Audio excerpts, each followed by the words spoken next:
ધક્કાધક્કી નહીં કરો, ખોટી ધક્કાધક્કી નહીં કરો. ચાલો આના માટે ડિટેન કર્યા છે. આના માટે સાઈડ પર આવો. આના માટે સાઈડ પર થઈ જાઓ. બતાવો. અમે કઈ નક્સલી પ્રવૃત્તિ કરી છે? નથી કરી સર. આના માટે ડિટેન કરો. ઉભા રહો તમે. એકદમ બોલો. કોણ છે ઓથોરિટી? બોલો. હા જણાવો. આના માટે ડિટેન કરો છો મને? તમે અત્યારે આ ટોળું તમે ભેગું હા કરીએ ને, અમારો વિસ્તાર છે. ધક્કા મૂકી અમે કાં ધક્કા મૂકી? તમે કેમ આવ્યા?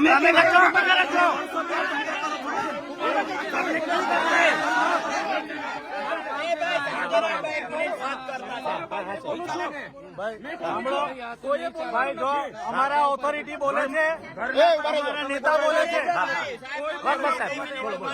અમારા નેતા બોલે છે, મેં બોલું છું. કોઈ અમારી ઓથોરિટી બોલે છે, તમારા નેતા બોલે છે. મહેરબાની કરીને સાહેબને સાંભળો. ઉભા રહો. બોલો. શું કરવા અમને રોકેલા છે? બોલો. તમે ત્યાં એલાન કર્યું હતું કે તમે ત્યાં કયામાં એલાન કર્યું? કયા સમાચારમાં એલાન કર્યું? ઉભા રહો. ઓ બેન વાત કરીએ છીએ. હા બેન શાંતિ શાંતિ. કોઈ પોલીસ વાળો એવું ના સમજે. અહીંયા કોઈ બી મગજમારી નહીં કરતા. હા અહીંયા કોઈ મગજમારી નહીં કરતું સાહેબ, કોઈ નહીં કરતું. ધારાસભ્યને કેમ રોક્યા છે એની વાત કરો. તમને એટલા માટે રોક્યા છે કે ત્યાં તમે જઈને કાયદો વ્યવસ્થા બગાડો. કઈ જગ્યાએ જઈને કાયદો વ્યવસ્થા ભાઈ? અહીંયા કરો છો અત્યારે તમે માણસોને. હા અમારો વિસ્તાર છે. હું ચૂંટાયેલો ધારાસભ્ય છું. તમને મને ડિટેન કરવાનો ઓર્ડર છે તમારી પાસે? હા બતાવો. એનો ઓર્ડર ના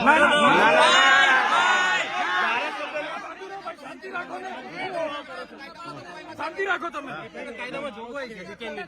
ધારાસભ્યના ઘરે પોલીસ મૂકવાની જોગવાઈ તમારામાં કોણે તમને સત્તા આપી છે ભાઈ? રાતે કોણે પોલીસ મૂકી હતી મારા ઘરે? બંદોબસ્ત બધી જગ્યાએ રાખી શકીએ. કેમ આજે જ કેમ બંદોબસ્ત મારા ઘરે મૂક્યો તમે?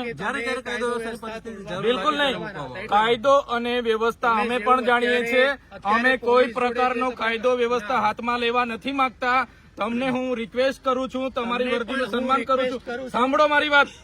તમારા પીઆઈ અને પીએસઆઈ મારા પર ખોટી એફઆઈઆર કરી. તમે ક્યાં હતા? આ મંડળી ગેરકાયદેસર છે. તમે આ ટોળું ભેગું કર્યું છે, ગેરકાયદેસર છે. એટલે અહીંયા તમે કેમ તમે કેશો તેમ ચાલવાનું છે?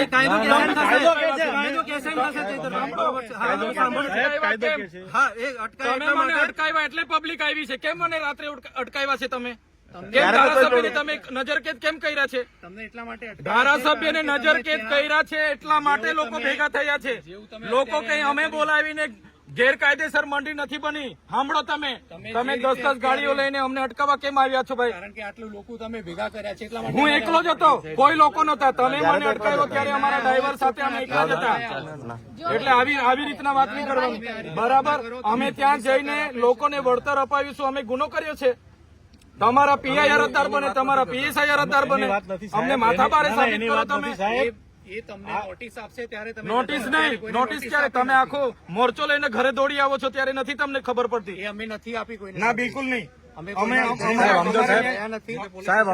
પોલીસને ટેપ પડી ગયેલી છે. સમજો. પોલીસને ઉપરા છાપરી એફઆઈઆર કરો છો. હવે 70 લોકો પર એફઆઈઆર કરી છે. મારે 70 લોકોને લઈને કોર્ટમાં ફરવાનું છે. નથી સાહેબ, હજુ હવે પદયાત્રા કરી એમાં શું થઈ ગયું? સાહેબ એને પુરાવા એટલે તમને અમે વિનંતી કરીએ, તમે જાણીને દોડસોની પેદા કરો. વિનંતી કરીએ છીએ સાહેબ. અમે ત્યાં ટોળું છે સાહેબ. તમે કેમ આ ધક્કા મારો? હવે મને અહીંયા ઉચકી જવાની શું જરૂર પડી? ચાલો ને, મેં આવું છું પોલીસ સ્ટેશને. ચાલો સાહેબ, પણ આ પબ્લિક છે સાહેબ. આપનો વિસ્તાર છે, આપ ભરી શકો. આને 2 એફઆઈઆર તમારા પોલીસ અધિકારીઓ 2 એફઆઈઆર કરી. મને પૂરી દો. તમને સંતોષ સાહેબ થાય તો આપને જેલમાં મોકલી નથી આપીશું. સાહેબ, અમને કોઈ સંતોષ તો પછી હું મગજ મારી કાયદાનો ભંગ ક્યારે નહીં કર્યો. પણ આ ભાઈ આ પબ્લિક જોઈ લો. અમને આટલા બધા એમએલએ સાહેબ પર વિશ્વાસ છે.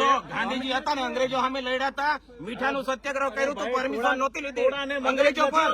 તમારા પર કેટલી વાર લેવાનું? એકાદ વાર આપો તો તમે. મગજ નથી હોતું. એટલે બધા શાંતિ રાખજો. મીઠાનું આપણે સત્યાગ્રહ સાહેબ કે છે, સાહેબ નહીં મારો ભાઈ. પરમિશન નથી લીધું. ભણેલા હોય તો વાંચી લેજો. હજુ જવા દઈ શકીએ કાં તો તમે પોલીસની ગાડીમાં સાહેબ આવી જાઓ પ્રેમથી. ધક્કા મૂકી હું ઉભા કરો છો? અરે પણ અમે તો ભરૂચ જવાના છે. અમારે અંકલેશ્વર જામીન આપવા છે.